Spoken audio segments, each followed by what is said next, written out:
podemos complementar el video que ustedes han visto de Locke haciendo una consideración más general. En realidad, cuando uno se pregunta cómo John Locke clasifica los distintos tipos de saberes, ustedes no se olviden que él tiene formación académica doble. Él estudió Derecho, estudió Teología, por un lado, pero también estudió Medicina, él es médico. Así que tiene una injerencia tanto en la manera de conocer que lo hacen las ciencias humanísticas, como la manera de conocer propia de las ciencias naturales. Y tengan presente que John Locke, estamos hablando de un empirista, así que todo eso que está dicho en el video primero es algo que hay que tener muy presente. Ahora, como para Locke el conocimiento siempre empieza en los datos de la sensación puede ser externa a través de los 5 sentidos, o puede ser el sentido interno que capta operaciones propias del pensamiento.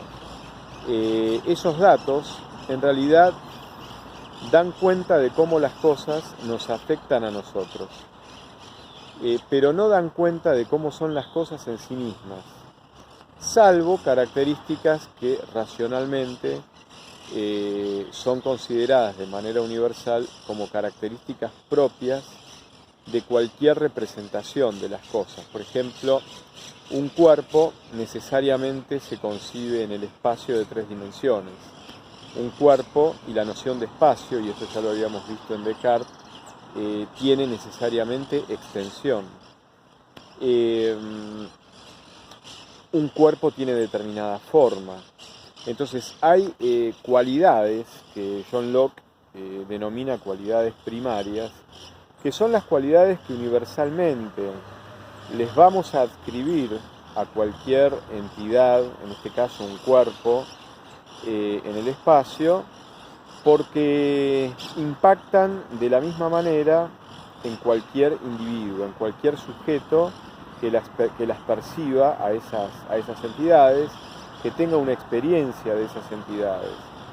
Pero hay otras cualidades que son las cualidades que John Locke denomina cualidades secundarias, que tienen más que ver con cómo esa experiencia es vivida por cada sujeto en términos de la configuración individual, singular y diferente que se realiza en cada sujeto.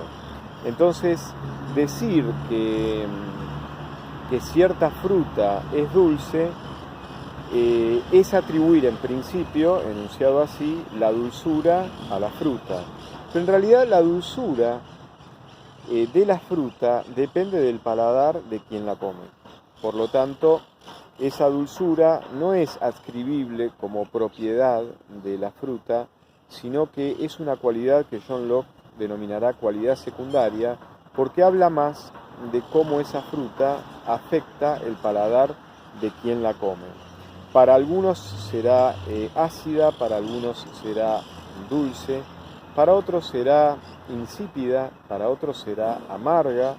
Así que las cualidades primarias son las que sí adscribimos a los objetos desde los datos de la sensación de manera universal. En cambio, las cualidades secundarias representan más cómo somos afectados nosotros cuando hacemos experiencia con esas entidades. Con lo cual, si bien Locke es un empirista, es racionalista, es médico y tiene un fuerte respeto por la rigurosidad con la cual las ciencias naturales operan metodológicamente para hacer sus descubrimientos, apoyar sus teorías, fundamentarlas, lo que Locke aclara es que las ciencias en el fondo son un lenguaje representacional, y con esto lo que quiero decir es que la noción de idea que también estaba presente en Hobbes, es la noción clave que va a atravesar a todos los pensadores modernos. Porque la idea es una representación de las cosas, tal como las cosas son percibidas por nosotros, tal como las cosas pueden entrar en interacción con nosotros. Por lo tanto, las ideas no hablan tanto de las cosas tal como son en sí mismas, sino que las ideas hablan de cómo entran en interacción con nosotros, cómo son percibidas por nosotros, cómo nosotros, los sujetos cognoscentes, nos la representamos a cada cosa. Por lo tanto, hay una diferencia conceptual propia de la modernidad establecida entre la idea y la cosa tal como es en sí misma. La idea es una representación de la cosa que está configurada en función de las posibilidades cognoscentes del sujeto que entra en interacción y en experiencia con esa cosa. Para nosotros el mundo es colorido y para otros mamíferos el mundo, tal como es la configuración ocular y del sentido visual, para estos mamíferos es blanco y negro, no hay registro de colores. Entonces, en el fondo, cuando uno se pregunta cómo es esa flor que yo estoy viendo ahora, ustedes no la están viendo, pero que es violeta, se las puedo mostrar. Ahí tienen. Bueno, esa representación es una representación violácea que tal como es nuestro sentido visual se configura de esa manera, con ese matiz cromático. Pero tal vez haya animalitos que cuando miran a esa flor no la ven violácea. Entonces es muy importante registrar que en la modernidad hay una diferenciación conceptual entre la idea que representa a algo y el algo representado por la idea. Entonces el conocimiento de las ciencias naturales, si bien es riguroso, si bien es matematizable, quiere decir que las leyes de la física, de la química, de la biología, también se pueden expresar en ecuaciones matemáticas o en inecuaciones o a través del concepto de función matemática. Es decir, hay toda una metodología que avala una gran rigurosidad, una gran precisión. Por otro lado, lo que capto yo de esas cosas externas a mí son ideas, y las ideas son representaciones de esas cosas que no me dan, según esta mirada moderna, al objeto tal como es en sí mismo, sino que me dan al objeto tal como yo lo percibo, tal como yo lo configuro, tal como es configurado por mis capacidades, mis facultades cognitivas, receptivas y activas. Esto Kant lo va a tomar, lo va a profundizar, esto es un tema de la modernidad. Entonces, cuando uno pregunta dónde se da el verdadero conocimiento, es decir, verdadero conocimiento significa el conocimiento de algo tal como es en sí mismo, bueno, se da en la matemática, porque, por ejemplo, cualquier idea matemática coincide necesariamente con su objeto, porque ¿qué es un objeto matemático? ¿Qué es un triángulo, por ejemplo? Un triángulo es lo que dice la definición de triángulo. No es que la definición de triángulo es una conceptualización de algo que está fuera de la matemática, que está en la realidad extramental y extralingüística, es decir, algo que está en la realidad empírica espacio-temporal. No, en la realidad empírica espacio-temporal hay objetos triangulares, pero los objetos triangulares no son triángulos. El triángulo es la figura geométrica, conceptual y abstracta que define la geometría a través de la definición de lo que es la triangularidad, una figura plana de 3 lados rectos. Eso es un triángulo.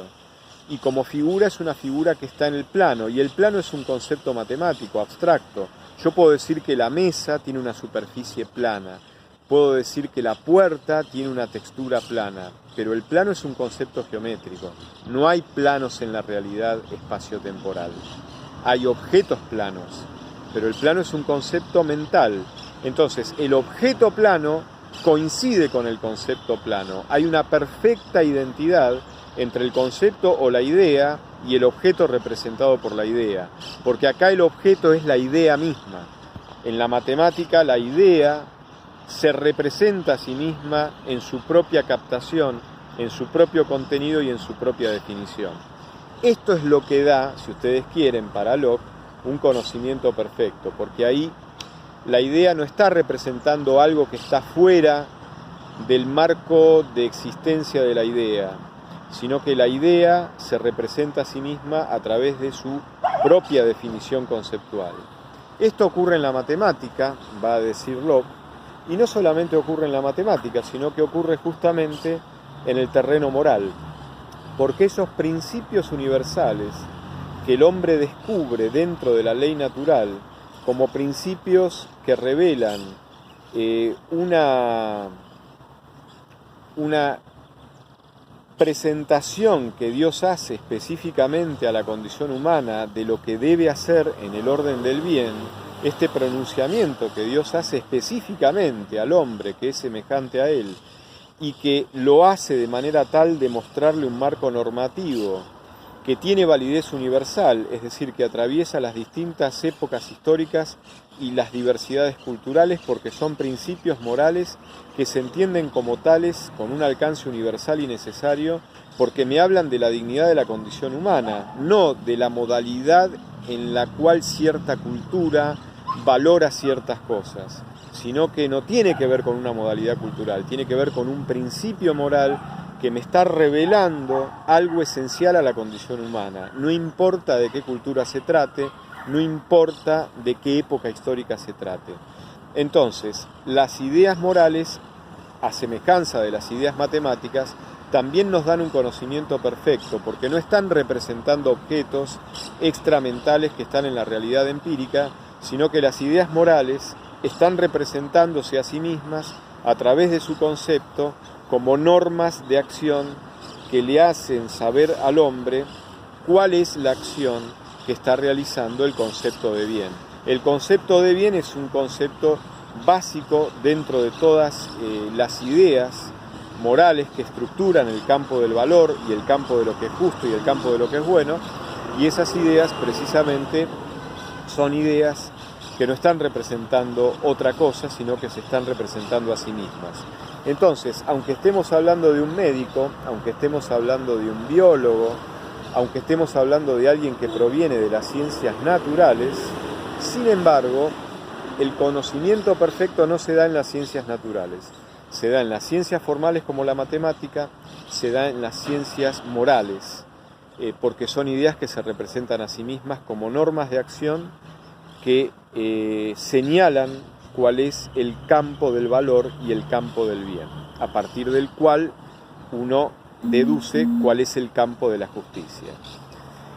Esto lo quería remarcar porque es propio de la edad moderna esta distinción entre la cosa tal como es en sí misma y la cosa tal como es captada y representada en la idea, en el concepto, en cómo la mente concibe, da a luz esa cosa extramental, pero configurándola con la especificidad de las propias facultades cognitivas con las cuales y desde las cuales el sujeto cognoscente capta la realidad y se la representa a sí mismo. Esto es un tema muy importante que vale la pena resaltar y que es propia de la modernidad. Esta temática es propia de la modernidad porque aparece el rol activo del sujeto que conoce en la configuración de la realidad que va a captar y que la va a convertir, captándola, en lo que se llama el objeto de conocimiento. En realidad, incluso hay que distinguir el objeto de conocimiento de la cosa representada, porque el objeto es esa interacción, ese fruto, ese producto entre la cosa tal como es en sí misma y la aplicación que el sujeto cognoscente le hace a esa cosa con sus propias facultades, configurándola en lo que se llama el objeto. El objeto es ese fruto, esa interacción entre el sujeto cognoscente que activamente con sus facultades capta y configura a la cosa tal como es en sí misma, pero no se la representa nunca tal como es en sí misma porque ya la configura a partir de sus propias facultades en eso que se llama el objeto de conocimiento. Bueno, esto es un añadido que ustedes tienen que agregar a lo que es el video de Locke y en este sentido, este agregado, este complemento les da una pauta muy importante de cuál es el giro que en la modernidad se opera.